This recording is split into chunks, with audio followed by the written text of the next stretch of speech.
the space L infinity of all bounded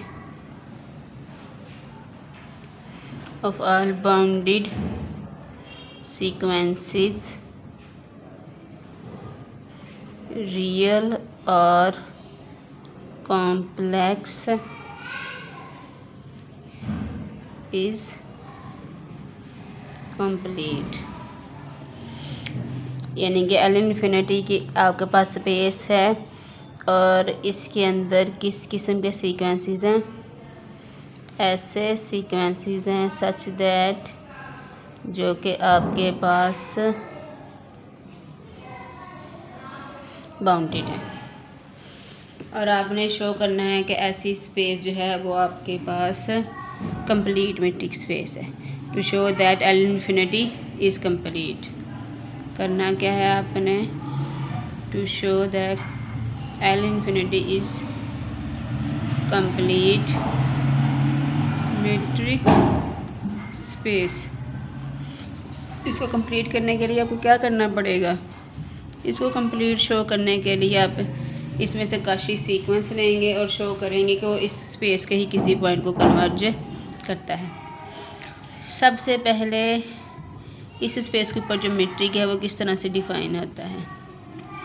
आप इस space में से दो सीक्वेंसेस लें, इस स्पेस के एलिमेंट्स जो हैं वो अब सीक्वेंस हैं, दो एलिमेंट्स लें और उनके दरमियान मैट्रिक किस तरह से डिफ़ाइन है, supremum of X I minus Y I, X N कर लें या एक्स आई कर लें, I belongs to N, N कर लें। चलें, हम यहाँ पर इंडेक्स एन है तो हम भी एन कर लेते हैं।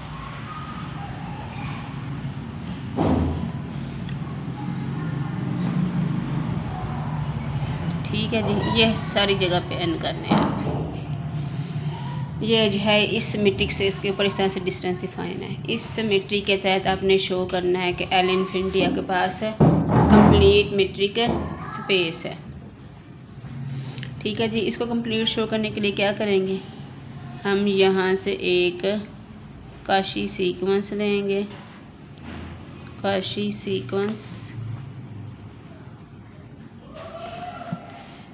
Sequence in L infinity. L infinity में से काशी सीक्वेंस लिया है।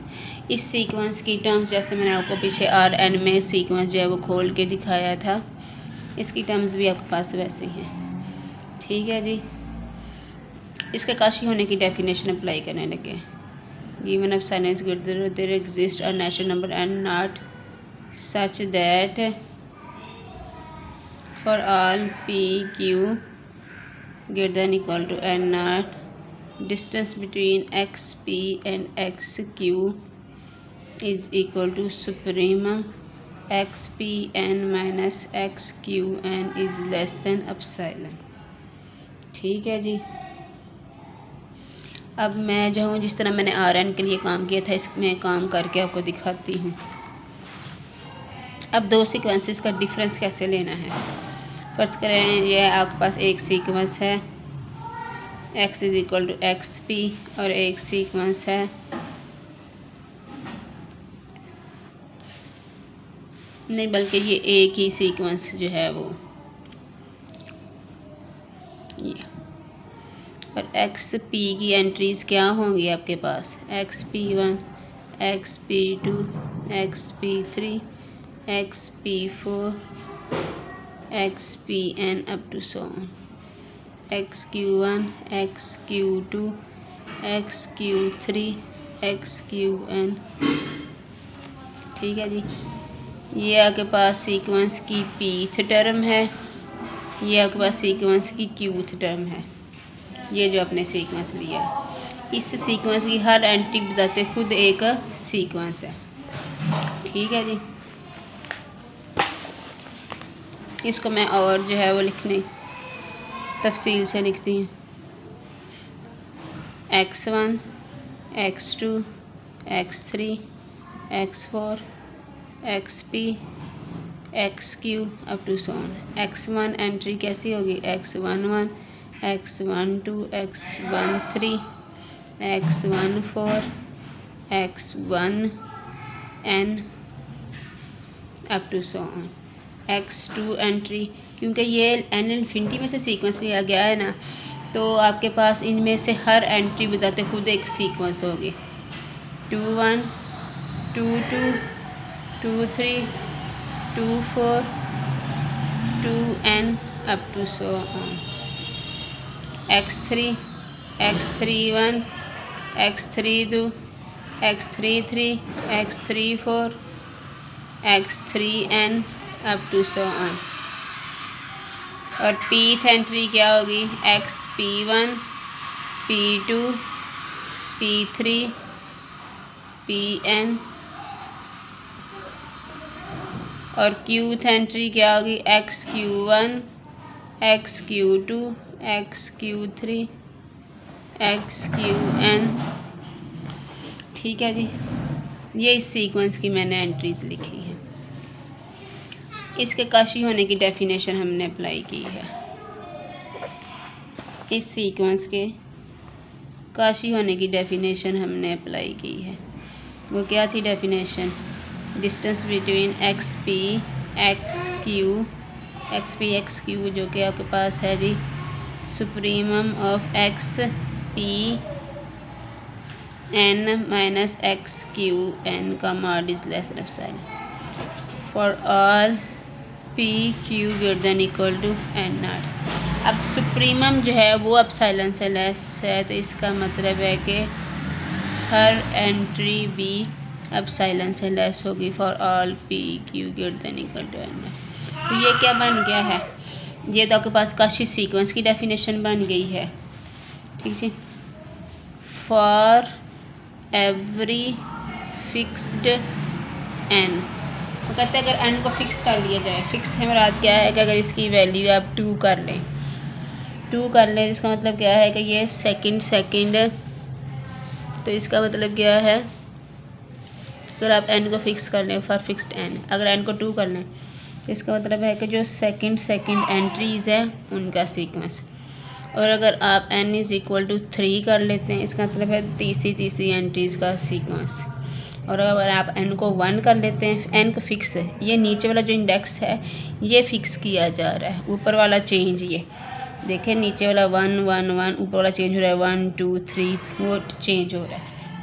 तो पहली एंट्रीज़ का जो सीक्वेंस है वो काशी हो जाएगा, दूसरी एंट्रीज़ का जो सीक्वेंस है वो काशी हो जाएगा, तीसरी एंट्रीज़ का जो सीक्वेंस है वो काशी हो जाएगा। और ये काशी सीक्वेंस है रियल नंबर्स का। ठीक है जी, तो ये काशी सीक्वेंस हो जाएगा रियल नंबर्स का। और चूँकि आर कंप्लीट है, तो पिछले थ्योरम की तरह ये आपके पास काशी सीक्वेंस है रियल नंबर्स का, और आर कंप्लीट है, और उसमें जो है वो हर काशी सीक्वेंस जो है वो कन्वर्जेंट होता है, इसलिए ये भी कन्वर्ज कर जाएगा और इसकी लिमिट होगी x1। इस तरह सेकंड एंट्रीज़ का जो सीक्वेंस है वो इस इनइक्वालिटी के तहत काशी सीक्वेंस बन जाएगा ऑफ रियल नंबर्स। और रियल नंबर्स का जो काशी सीक्वेंस होता है वो आपके पास कन्वर्जेंट होता है, क्योंकि आर कंप्लीट है।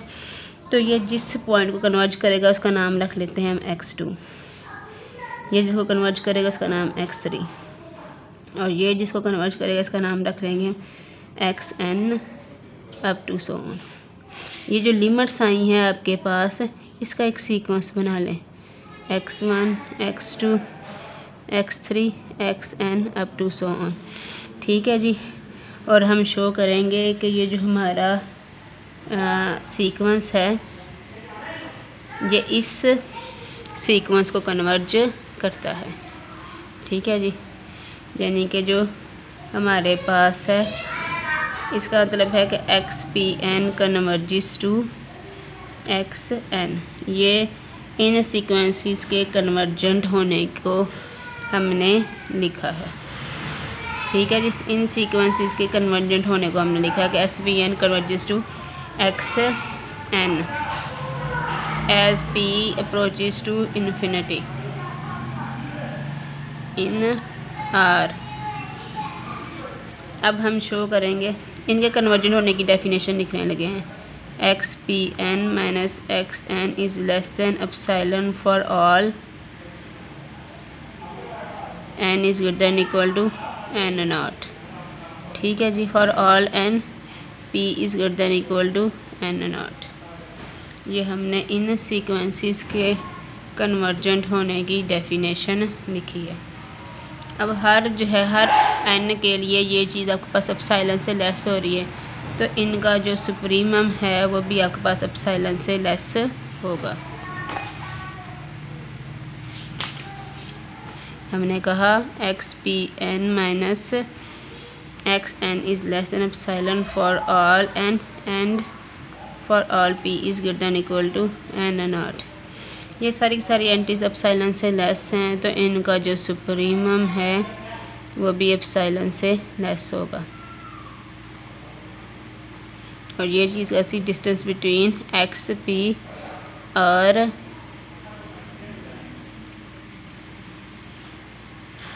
एक्स, ये आपके पास एप्सिलॉन से लेस हो गया for all P is greater than equal to N naught. इसका मतलब है कि एक्स पी जो है वो एक्स को कन्वर्ज कर गया है। ठीक है जी,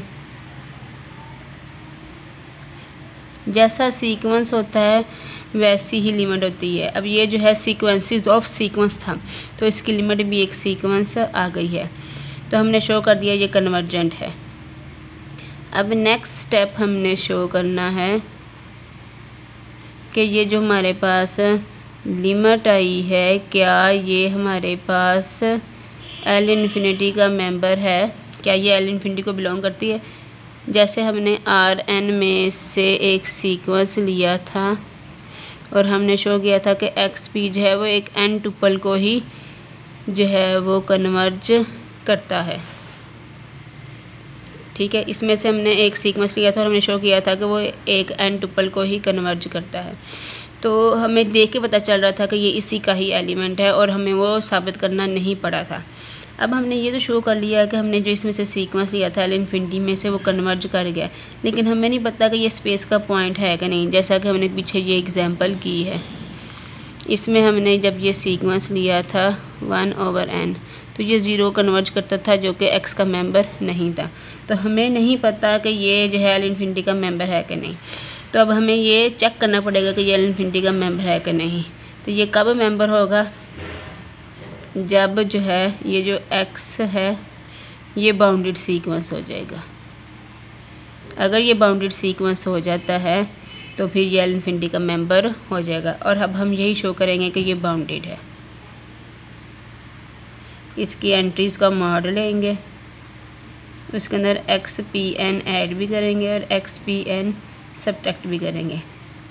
इससे पहले जो है हमें जो है वो लिमिट को स्पेस का एलिमेंट शो करने की ज़रूरत नहीं पड़ी थी।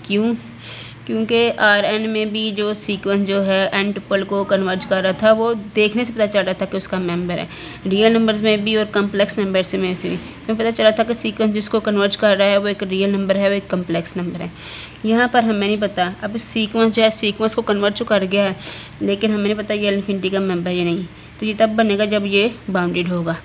तो अब के बाद हमें ये इन्वेस्टिगेट करना पड़ेगा कि जिस जो हमारा लिमिट पॉइंट बना है क्या वो स्पेस का मेंबर है भी या नहीं। अब X P N minus X N ये किससे लेस है, ये एप्सिलॉन से लेस है, ऊपर हमने बताया है। और ये जो एक्स पी एन है ये आपके पास एल इन्फिनिटी का मेंबर है। एल इन्फिनिटी का मेंबर है तो ये बाउंडेड है, तो ये आपके पास के से लेस होगा। X P N belongs to L infinity, therefore it is bounded. Bounded है तो ये किसी नंबर से लेस होगा। तो आपने शो कर दिया कि एक्स एन का mod is less than epsilon plus के।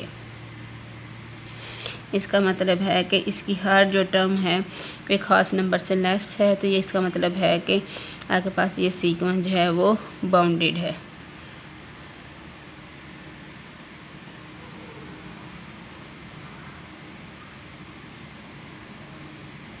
और इसका मतलब है X belongs to L infinity. तो हमने इसमें से काशी सीक्वेंस लिया था और हमने शो किया कि जो जिसको कन्वर्ज करता है वो एल इन्फिनिटी का ही मेंबर है।